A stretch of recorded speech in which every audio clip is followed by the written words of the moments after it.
अनोखा संगम, गुटरू कबूतर और सिल्की मकड़ी का रहस्यमयी मिशन।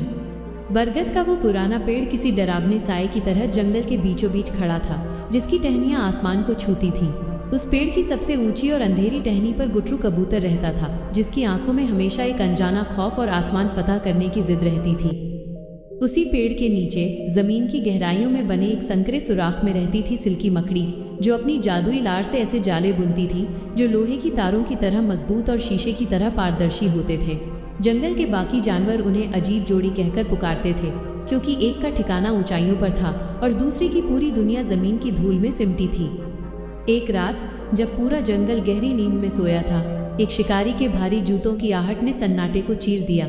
उसने बरगद के नीचे मौत का एक ऐसा जाल बिछाया जो चांदनी रात में भी नजर नहीं आता था। सुबह की पहली किरण के साथ जैसे ही गुटरू दाने चुगने नीचे उतरा, उसे एहसास हुआ कि वो मौत के शिकंजे में फंस चुका है। शिकारी हाथ में एक लंबा खंजर लिए धीरे धीरे पेड़ की तरफ बढ़ रहा था। गुटरू के पंख जाल में उलझ चुके थे और उसकी हर कोशिश उसे और ज्यादा जकड़ रही थी। तभी पेड़ की सूखी छाल के पीछे से सिल्की निकली। उसकी आंखों में डर नहीं बल्कि एक चमक थी। उसने बिजली की रफ्तार से अपनी रेशमी डोर फेंकी और शिकारी के पहुंचने से महज कुछ सेकंड पहले जाल के मुख्य धागे को कुतर डाला। शिकारी ने जैसे ही जाल झपटा, गुटरू सिल्की को अपनी पीठ पर लादकर हवा को चीरते हुए गायब हो गया। लेकिन ये तो महज शुरुआत थी, क्योंकि असली खतरा अभी जंगल की गहराइयों में छिपा था।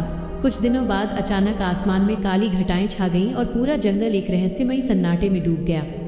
गुफा के पास जहां पक्षियों के नन्हे बच्चे सो रहे थे, एक विशालकाय काला नाग अपनी जहरीली जीभ लपलपाते हुए रेंग रहा था। उसकी फुफकार इतनी तेज थी कि पत्तों की सरसराहट भी थम गई।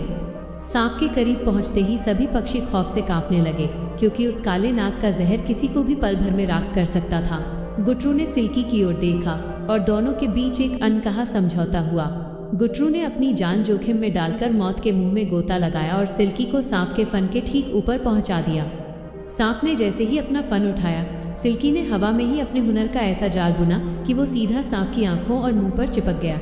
सांप अंधा होकर तड़पने लगा और जमीन पर अपना सिर पटकने लगा। गुटरू ने इस मौके का फायदा उठाया और अपने पंखों से हवा का ऐसा चक्रवात पैदा किया कि वो जहरीला नाग अनियंत्रित होकर गहरी खाई में जा गिरा। जब तूफान थमा और सूरज की रोशनी गुफा पर पड़ी, तो सभी की आंखें फटी की फटी रह गईं। जिस मकड़ी और कबूतर का सब मजाक उड़ाते थे, आज उन्होंने पूरे जंगल के भविष्य को बचा लिया था। उस रात बरगद की चोटी पर बैठकर सिल्की ने चमकते सितारों को देखा और गुटरू से कहा कि ताकत शरीर में नहीं बल्कि तालमेल में होती है। और गुटरू ने मुस्कुराते हुए जवाब दिया कि जब तक हमारी दोस्ती सलामत है, इस जंगल का कोई भी शिकारी या दुश्मन हमें झुका नहीं पाएगा।